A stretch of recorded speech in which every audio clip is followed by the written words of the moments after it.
Avec Le Brief, recevez l'info en langage clair. Chez Argenta, recevez des conseils financiers en langage clair. Pour les grands patrimoines aussi. Argenta, c'est aussi simple que ça. Bonjour, nous sommes le mardi 10 février et voici notre regard sur l'actualité, l'essentiel pour celles et ceux qui ont l'esprit d'entreprendre. Le Brief de l'Écho. La justice suspend la démolition des tours de refroidissement de la centrale de Tihange. C'est une porte entrouverte pour un redémarrage d'un réacteur supplémentaire. Les négociateurs bruxellois s'enferment aujourd'hui en conclave pour tenter de former un gouvernement. Il aura fallu beaucoup plus de 600 jours pour en revenir à la première coalition arithmétique possible. Le projet d'union bancaire en Europe revient sur la table de la Commission avec un système unique de garantie de dépôt, un projet lancé en 2008 après la crise financière, mais jamais achevé. Je suis Laurent Fabry et vous écoutez Le Brief. Le Brief, cette info, dès 7h.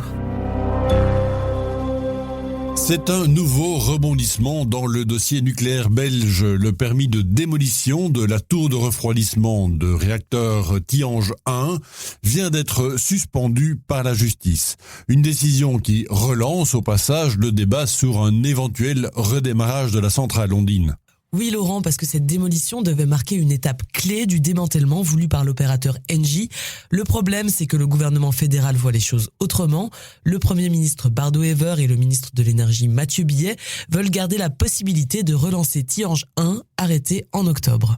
Sauf qu'Engie reste inflexible. Le groupe français veut appliquer l'accord signé avec le précédent gouvernement, c'est-à-dire prolonger 2 réacteurs récents et démanteler les autres. La démolition devait d'ailleurs commencer en septembre.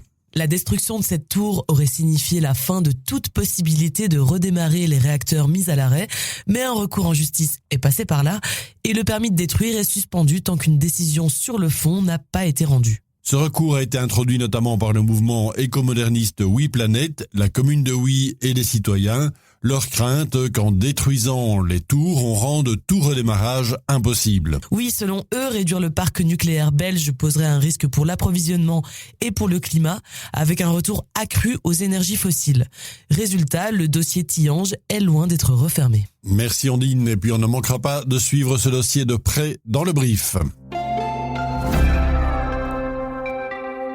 Se raccorder au réseau électrique en Belgique, c'est devenu un parcours du combattant. Des centaines de projets font la file et le réseau est proche de la saturation. Face à cet embouteillage géant, le régulateur fédéral de l'énergie, la CREG, vient de publier un code de conduite. Le but est de faire le tri dans les projets en attente de raccordement au réseau à haute tension. En quelques années, les demandes ont explosé. On est passé d'une 40aine par an en 2020 à près de 280 l'année dernière.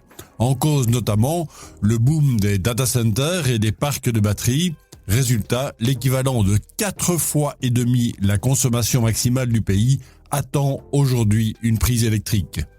Concrètement, la CREG impose désormais des délais stricts, limite les réservations de capacité dans le temps et veut en finir avec les projets fantômes.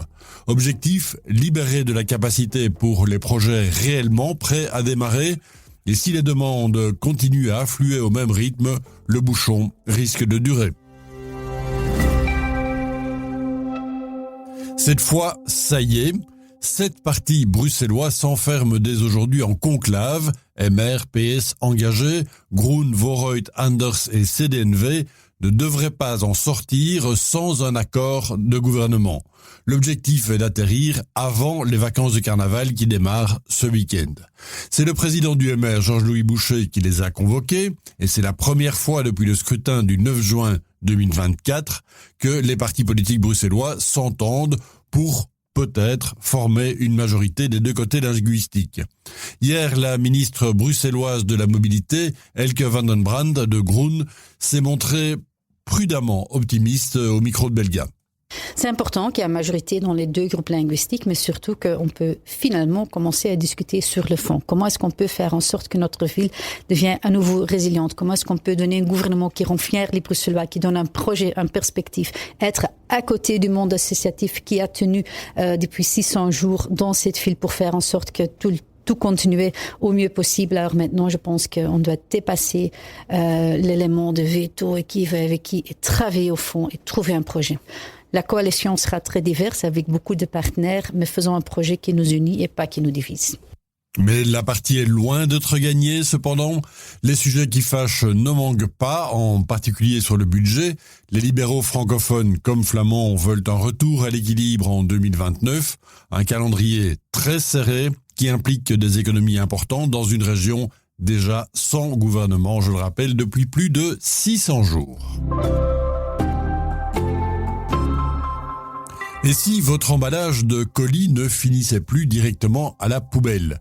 Dès aujourd'hui, les clients en ligne de Torfs et de Jutu peuvent choisir une livraison dans un sac en plastique réutilisable. Le principe est simple, vous payez une caution de 3,95 € et elle est automatiquement remboursée quand vous renvoyez le sac par la poste ou en magasin.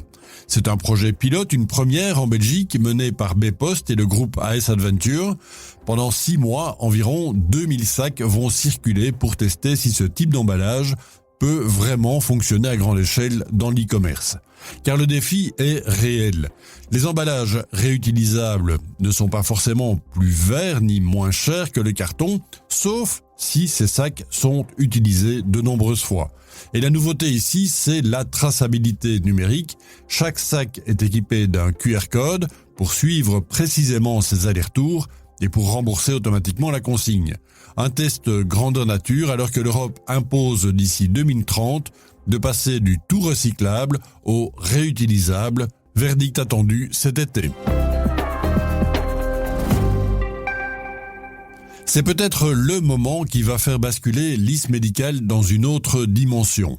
Cette jeune pousse belge des technologies médicales vient de décrocher un partenariat avec un poids lourd mondial, Fujifilm, via sa division santé.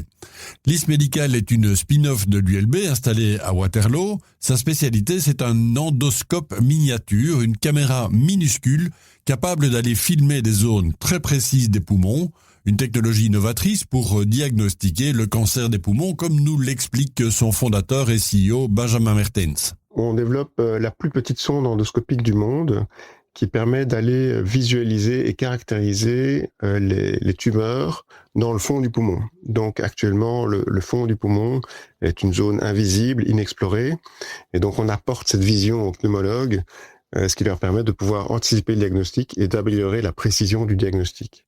L'accord avec Fujifilm doit permettre à Lys Médical d'accélérer très concrètement la mise sur le marché de cet outil. C'est un changement de paradigme pour nous.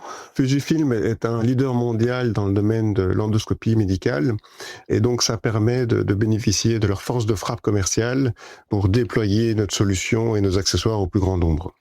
On commence par 4 pays européens, la France, l'Allemagne, l'Italie et l'Espagne, et d'autres pays européens vont s'ajouter au courant de l'année et au début peut-être de l'année suivante. L'Union européenne veut remettre un chantier sensible sur la table, celui de l'union bancaire. Un projet lancé après la crise financière de 2008, mais jamais totalement achevé. Concrètement, l'idée derrière l'union bancaire, c'est de mieux encadrer les banques au niveau européen, plutôt que pays par pays. Aujourd'hui, l'Union veut aller plus loin en relançant un débat très politique, celui de la création d'un système européen de garantie des dépôts. Xander Flassenbroek, bonjour. Bonjour Laurent. La garantie des dépôts unique au niveau européen, c'est quoi en fait ? Pour rappel, l'union bancaire, elle est composée aujourd'hui de 2 initiatives. D'un côté, il y a le mécanisme de surveillance unique, qui est la supervision des banques par la Banque Centrale Européenne. D'accord. Et de l'autre côté, il y a le mécanisme de résolution unique, qui en fait est responsable en cas de crise d'une banque ou d'une faillite, par exemple. Et donc, le troisième chaînon manquant, c'est ce système européen de garantie des dépôts qui va remplacer le système qui existe dans chaque pays pour garantir les dépôts jusqu'à 100 000 euros. Le problème, c'est qu'il y a eu une première proposition en 2015. Après la crise financière, ça semblait une très bonne idée. Sauf que certains pays n'ont pas voulu, en fait, mettre en œuvre cette garantie des dépôts. C'est pour ça que la proposition de la Commission n'a pas avancé. Notamment, l'Allemagne ne voulait pas avancer là-dessus parce qu'elle ne voulait pas, en fait, devoir payer la facture. Si, par exemple, une banque italienne allait faire faillite, il faut pas oublier qu'on était après la crise de la dette souveraine et certains pays étaient vus comme peu sûrs au niveau européen. Alors pourquoi est-ce qu'aujourd'hui ça pourrait enfin avancer ? Eh bien, le contexte, il a vachement évolué. C'est vrai que les banques se portent mieux aujourd'hui. Et puis surtout, on se rend compte de la nécessité de rendre les banques européennes plus compétitives, notamment face aux grandes banques américaines. On voit qu'aujourd'hui, tout ça est assez politique. Et donc, créer un système européen de garantie des dépôts, ça permettrait de réduire la fragmentation. Une banque comme ING, par exemple, présente aux Pays-Bas et en Belgique, n'aurait qu'un seul système de garantie des dépôts à gérer. Et au niveau politique, cet argument de la compétitivité pourrait quand même avoir un gros impact aujourd'hui, surtout que les banques du sud de l'Europe vont mieux qu'à l'époque et ne sont plus aussi vues comme moins sûres que les banques en Allemagne, par exemple. Merci Xander. On connaît les gagnants du rallye boursier, le grand concours d'investissement organisé par l'Eco et de Tate. 50 000 euros fictifs à faire fructifier en bourse dans des conditions réelles du marché. Celui qui chapeaute ce concours à l'Eco, c'est Salim Nesbah, journaliste et présentateur bien connu du podcast financier Tracker. Salut Salim. Bonjour Laurent. Alors dis-nous, quels sont les grands gagnants du rallye boursier cette année ? Alors la grande gagnante, c'est l'infirmière Kathleen Coles et son mari, qui est un ancien directeur de banque, qui s'appelle Geert Meersman. Donc tous les deux, ils viennent de Passendal, près de Ypres. Et c'est surtout Kathleen qui a terminé à la première place. Son mari, lui, a terminé à la 9e place. C'est quand même pas mal. Et quelle a été la stratégie pour devancer les 30 000 participants ? Alors leur stratégie était bien claire, donc ils étaient très concentrés, ça veut dire qu'ils n'ont pas fait le choix de la diversification et ils se sont concentrés sur le métal précieux que tout le monde voulait à ce moment-là, qui n'est autre que l'or. Et Mia, donc c'était son pseudonyme à Kathleen, a acheté tout ce qui était possible d'acheter en or, c'est-à-dire des fonds en or, des ETF en or et aussi des actions de mines d'or. À la fin du rallye, elle a aussi acheté Moderna, qui a été l'action qui a eu le plus gros rendement sur la durée du rallye. Mais elle a fait ça pour copier ses plus proches adversaires. Et sa plus grande prouesse, en fait, c'est d'avoir fait tout ça sur 14 opérations. Et beaucoup de gens font des vingtaines, des trentaines d'ordres. Elle, en seulement 14 ordres, elle est parvenue à battre tout le monde et à dégager près de 19 000 euros de gains sur ces 3 mois de compétition. Et tu as d'autres statistiques à nous partager, Salim ? Alors, comme tous les ans, on a plein de data à l'issue de ce concours. Et comme tous les ans, les actions qui ont le mieux performé sont des actions dont personne ne se disait au début, personne n'a une boule de cristal, ne se disait au début que ça allait bien faire. Donc, il y avait Moderna dont je viens de parler, mais il y avait aussi BankUp et AMG. Et elles ne se trouvent pas dans la majeure partie des portefeuilles. Les actions les plus populaires achetées pendant le rallye boursier, c'est Nvidia, c'est Alphabet, ou plus proche de chez nous, c'est Argenix ou Umicore. Et là, sur la durée du rallye, tout le monde en voulait, bien entendu, mais elles n'ont pas eu l'effet escompté. Merci Salim. Et puis en tout cas, les vainqueurs ont reçu une belle récompense, 10 000 euros pour continuer à investir. Et puis si la bourse vous intéresse, jetez donc une oreille au podcast Tracker, disponible sur toutes les plateformes d'écoute. Et pour finir, un petit chiffre réjouissant. Pour une fois, la Belgique a vu son risque de pauvreté baisser de manière assez spectaculaire en l'espace de 6 ans. Depuis 2019, la proportion de Belges vivant sous le seuil de pauvreté est passée de 15% à 11%. Merci à Andy Noires qui a préparé ce brief. À demain.